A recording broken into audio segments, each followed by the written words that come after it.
akbar, Allahu akbar, Allahu akbar. Allahu akbar, Allahu akbar, Allahu akbar. Allahu akbar kabira walhamdulillahi katsira. Wa subhanallahi bukratan wa asila. La ilaha illallah wahdah sadaqa wa'dah wa nasara 'abdah wa 'azza zuddah wa hazama al-ahzaba wahdah. La ilaha illallah wallahu akbar. Allahu akbar walillahil hamd. Alhamdulillah, alhamdulillahi rabbil alamin, alladzi khalaqal mauta wal hayata liyabluwakum ayyukum ahsanu amala. Asyhadu an la ilaha illallah wa asyhadu anna Muhammadan abduhu wa rasuluhu la nabiyya ba'da. Allahumma salli wa sallim wa barik ala hadha nabiyil karim sayyidina wa habibina wa safina wa maulana Muhammadin wa ala alihi wa ashabihi al-mujahidin at-tahirin. Amma ba'du fa ya ibadallah, usikum wa nafsi wa iyaya bitaqwallahu faqad fazal muttaqun. Wa qala Allah ta'ala fil Qur'anil Karim, ya ayyuhalladzina amanu taqullaha haqqa tuqatih wa la tamutunna illa wa antum muslimun. Wa qala ta'ala fi ayatin ukhra, ya ayyuhalladzina amanu taqullaha wa qulu qawlan sadida yuslih lakum a'malakum wa yaghfir lakum dhunubakum wa may yuti'illaha wa rasulahu faqad faza fawzan 'azima. Ma'asyiral muslimin wal muslimah, hadirin sidang salat Idul Adha rahimakumullah. Alladzi khalaqal mauta wal hayata, dialah Allah yang telah menciptakan kematian, memberikan kita semua kehidupan. Untuk apa Allah berikan itu semua? Liyabluwakum ayyukum ahsanu amala. Tidak lain Allah hanya ingin menguji siapa di antara hamba-hambanya itu yang terbaik amal solehnya. Maka di pagi hari yang cerah, di hari yang baik, di hari yang mulia, di tempat yang mulia ini, kita semua membuktikan kehadiran Allah Subhanahu wa ta'ala, bahwa amal terbaik pada pagi hari ini adalah menjalankan ibadah sholat Idul Adha berjamaah. Bahwa amal terbaik adalah berbondong-bondong melangkahkan kaki, mengayunkan langkah, menghamparkan sajadah, untuk duduk bersimpul mendengarkan khutbah Idul Adha setelah kita melaksanakan sholat 2 rakaat Idul Adha sebagai ungkapan rasa syukur kita kepada Allah Subhanahu wa ta'ala. Karunia yang sungguh sangat luar biasa yang wajib dan harus kita syukuri, karena tidak sembarangan diberikan kesempatan sebagaimana yang kita rasakan pada pagi hari yang cerah ini. Berapa banyak saudara-saudara kita yang sampai detik ini masih terbaring sakit, bergetar hati mereka, meleleh air mata mereka tatkala memandang takbir bersaut-sautan dari rumah-rumah Allah.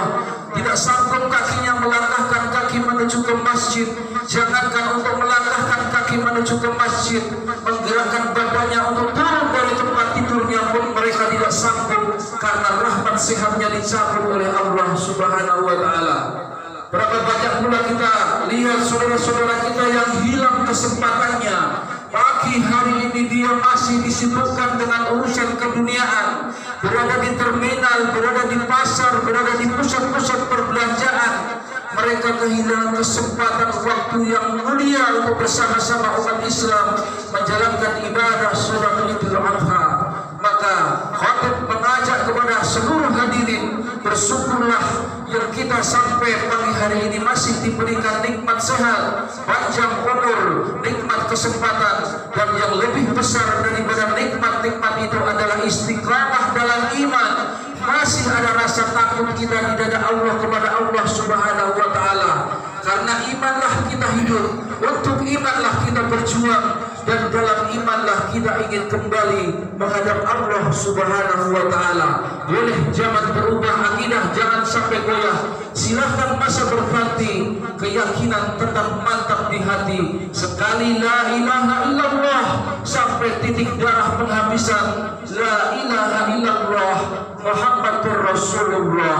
Semoga kita semua pada saatnya mendapatkan husnul khatimah dari Allah Subhanahu wa taala. Amin amin ya rabbal alamin. Allahu akbar, Allahu akbar, Allahu akbar. Hadirin sidang jamaah salat Idul Adha rahimakumullah. Allah Subhanahu wa taala dalam surat Al-Ankabut ayat yang kedua memberikan peringatan kepada kita semua. Ahasiban nasu ayyutraku ayyaqulu amanna wa hum la yuftanun. Adakah kalian menyangka akan dibiarkan saja mengucapkan kami beriman kepada Allah, wa hum la yuftanun, padahal belum diberikan ujian. Ayat ini memberikan peringatan kepada kita, tatkala kita sudah berani mengatakan kami beriman kepada Allah, maka bersiap-siaplah untuk menghadapi ujian. Semakin tinggi kualitas keimanan kita, semakin berat ujian dan cobaan yang akan kita hadapi. Timbul pertanyaan, kenapa justru orang yang beriman yang diuji oleh Allah? Jawabannya sederhana. Sebagaimana anak-anak yang sekolah, hanya anak-anak sekolahlah yang berhak mengikuti ujian atau ulangan. Semakin tinggi kelasnya, akan semakin berat soal ujian dan ulangan yang akan dia kerjakan. Demikianlah dalam hal beragama. Semakin kita dekat dengan Allah, dengan aturan-aturan agama, maka semakin besarlah ujian yang akan kita hadapi.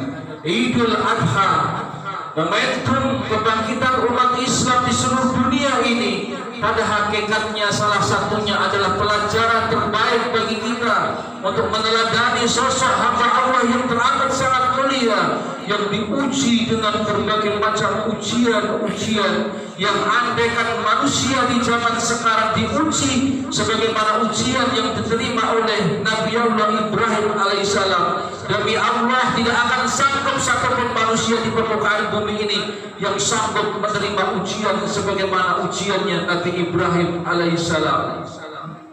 Nabi Ibrahim alaihissalam lahir dan besar di kalangan pembesar-pembesar istana, karena sesungguhnya ayahandanya yang bernama Azar, seorang pembuat patung kepercayaan Raja Namrud laknatullah.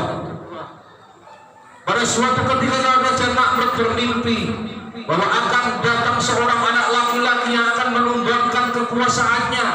Oleh karena ketakutan akan kekuasaannya yang ditumbangkan itu, maka Raja Namrud membuat peraturan bahwa seluruh bayi yang lahir dalam jenis laki-laki harus dibunuh. Entah sudah berapa ribu, berapa ratus ribu, bahkan berapa juta bayi-bayi laki-laki yang menjadi korban daripada kebiadaban Raja Namrud laknatullah ini. Nabi Ibrahim tumbuh berkembang, disembunyikan oleh ayahnya di dalam goa, lalu berkembang menjadi pemuda yang tangguh, pemuda yang gagah perkasa, pemuda yang soleh. Beliau sehari-hari dilindungi, dinaungi kegelisahan, ketakutan, kekhawatiran, melihat umatnya, melihat rakyatnya tenggelam dalam kemusyrikan, menyembah berhala.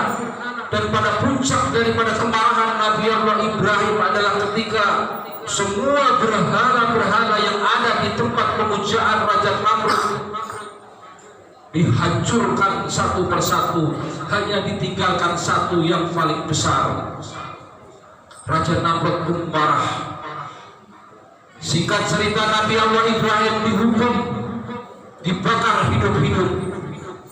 Api yang bergolak begitu dahsyat, mereka semua bersorak-sorai, ini orang yang sudah menghancurkan Tuhan-Tuhan kita akan binasa, hangus terbakar api.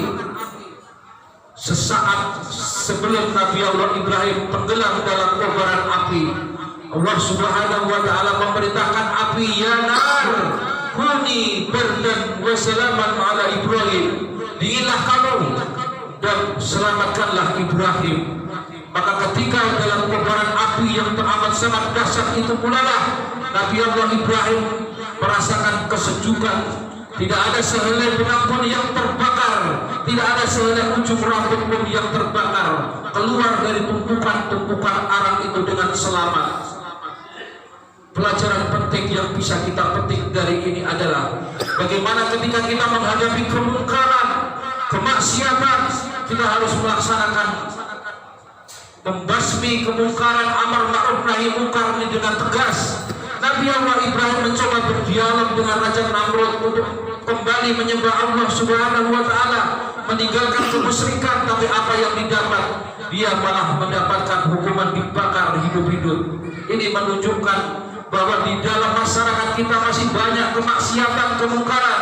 Baginda Rasulullah SAW mengingatkan kepada kita, man ra'a minkum munkaran wal yughayyir biyadihi wa ilam yastati fa bilisani wa ilam yastati fa biqalbi. Apabila di antara kalian melihat kemungkaran, rubah kemungkaran itu dengan apa? Dengan tangan, dengan kekuasaan. Kalau kamu mampu untuk bisa berantem dengan dia, sekiranya kamu menang, bendanya gede, kamu bisa jago silat, lawan kemungkaran itu dengan tanganmu, dengan kekuasaanmu, dengan tenagamu. Tapi kalau kamu tidak sanggup melaksanakan dengan tangan, dengan lisan, ajak ngomong baik-baik. Mas, saya senang tak sampean tinggal di kampung saya, kampung jadi ramai, tapi tolong jangan bikin maksiat di sini.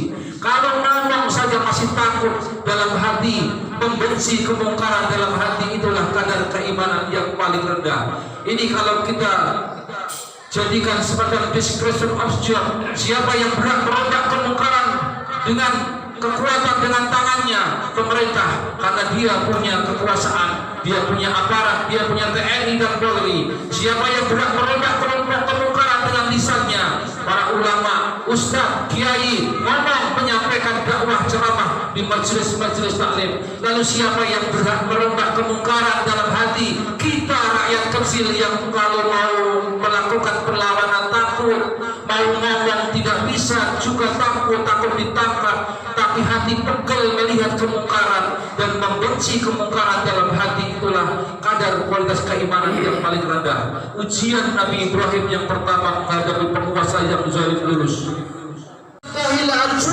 Akan aku rajam kamu Ibrahim, wahjurni malia, pergi kamu jauh-jauh dari hadapanku. Menasehati orang tua dengan baik-baik, tapi mendapatkan celaan, hinaan, makian, bahkan mau dirajam dan diusir. Nabi Allah Ibrahim, seorang yang soleh, mendapatkan perlakuan kasar dari ayahnya. Beliau tetap mendoakan ayahnya. Qala salamun alaika sa'astaghfir laka rabbi. Baik ayahanda, keselamatan tetap untuk ayahanda. Walaupun kita berbeda keyakinan, saya tetap akan mendoakan ayahanda agar senantiasa mendapatkan pengampunan dari Allah Subhanahu wa Ta'ala. Pelajaran yang bisa kita petik dari ini adalah orang tua, seburuk-buruk apapun orang tua adalah orang tua kita. Dialah yang telah melahirkan kita, dialah yang telah membesarkan dan mendidik kita. Bahkan ketika kita berbeda akidah sekalipun dengan orang tua kita, tidak diperbolehkan kita berlaku kasar, tetap berlaku baik kepada orang tua kita. Baginda Rasulullah SAW pernah dibentangkan alam barzah. Beliau melihat ada orang yang dicambuk sama malaikat, dikebukin oleh malaikat di alam kuburnya. Seketika malaikat menghentikan cambukannya. Lalu si penghuni kubur ini bertanya, wahai malaikat, mengapa engkau berhentikan cambukanmu?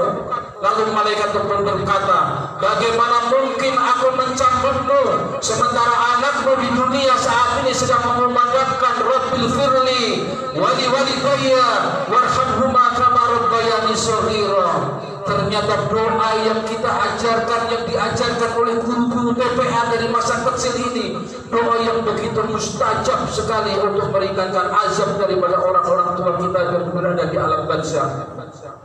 Setiap kita belum tentu seorang orang tua, tapi setiap kita pasti adalah seorang anak, dan seorang anak hendaklah senantiasa membasahkan lisannya, lidahnya dengan senantiasa mengumandangkan Rabbil firli wali walidayya warhamhuma kama rabbayani shaghira, karena sesungguhnya doa itu pula lah yang telah menghentikan azab bagi orang-orang yang sudah berada di alam barzakh. Ujian kepada orang tuanya lulus. Lalu puncak daripada ujian Nabi Allah Ibrahim tatkala beliau diperintahkan untuk menyembelih anaknya. Kita tidak sanggup membayangkan bertahun-tahun beliau berdoa, Rabbi habli minas sholihin. Ya Allah, karuniakanlah kepadaku seorang anak yang soleh, keturunan yang soleh. Bertahun-tahun beliau bermunajat berdoa kepada Allah tatkala sedang punya anak, sedang lucu-lucunya. Bahasa Al-Quran menyampaikan falamma balagha ma'ahu sa'ya, sedang lucu-lucunya, sedang bisa berusaha, sedang ganteng-gantengnya diperintahkan oleh Allah untuk disembelih. Kita tidak sanggup membayangkan betapa hancur luluh Nabi Ibrahim ketika itu, betapa pilu perasaan dan hatinya. Anak satu-satunya, si buah hati, belahan jantung, pelajar cerita, penerus sejarah, diperintahkan untuk disembelih dalam rangka mendekatkan diri kepada Allah. Tapi sesungguhnya apa yang dilakukan itu, pemerintah penyembelihan itu tidak luput dari apa yang pernah disampaikan Nabi Ibrahim. Nabi Ibrahim adalah salah satu nabi yang kaya raya. Beliau pernah menyembelih 300 ekor unta dan 1000 kambing domba. Dagingnya habis dibagikan oleh masyarakat sekitarnya. Apa yang terjadi? Manusia memuji, mengagumi, menyanjung, bahkan bukan manusia, malaikat pun terkagum-kagum atas kedermawanan dan ketaatan Nabi Allah Ibrahim. Apa yang terjadi? Ketika sudah mendapatkan pujian itulah sifat manusiawinya keluar. Jangankan cuma 300 ekor unta, jangankan 1000 ekor kambing, andaikan aku punya anak akan aku sembelih, anak akan aku korbankan dalam rangka mendekatkan diri kepada Allah Subhanahu wa Ta'ala. Pada saat itu Nabi Ibrahim belum punya anak, maka ngomongnya enak, persis seperti para calon presiden dan wakil presiden ketika berkampanye, menjanjikan yang mulu-mulu, tapi kenyataannya janji pun tinggal janji. Hadirin sidang salat Idul Adha rahimakumullah, puncak daripada ujian yang diberikan Allah kepada Nabi Allah Ibrahim adalah menyembelih anaknya. Anaknya pun juga anak yang soleh. Nabi Allah Ibrahim mengajarkan kepada kita, qala ya bunayya inni ara fil manami anni adbahuka fandur madza tara. Anakku, Ananda Ismail, tadi malam ayah bermimpi menyembelihmu atas perintah Allah. Bagaimana menurutmu nak, laksanakan atau tidak perintah ini? Apa pelajaran yang kita petik dari ini? Betapa orang tua mengarahkan anaknya untuk kebaikan sekalipun, anak tetap harus diajak bermusyawarah.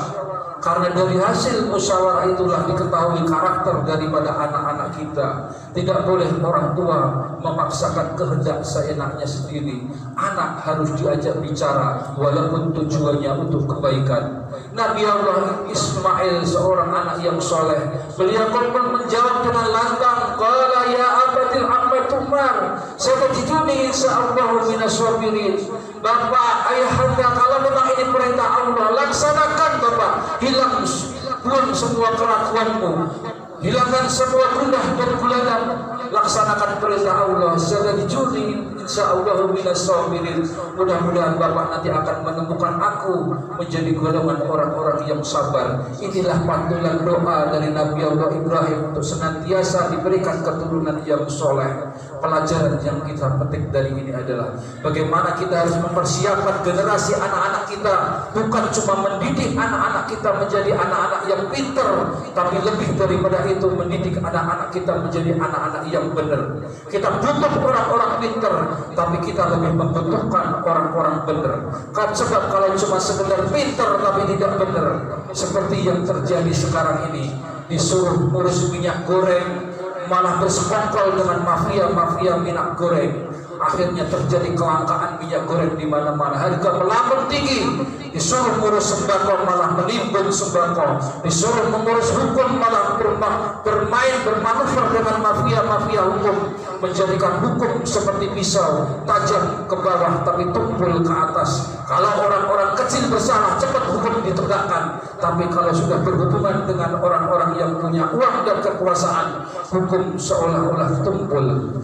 Pelajaran penting yang bisa kita petik, mendidik anak-anak kita menjadi anak-anak yang bukan cuma pintar, tapi menjadi anak-anak yang benar.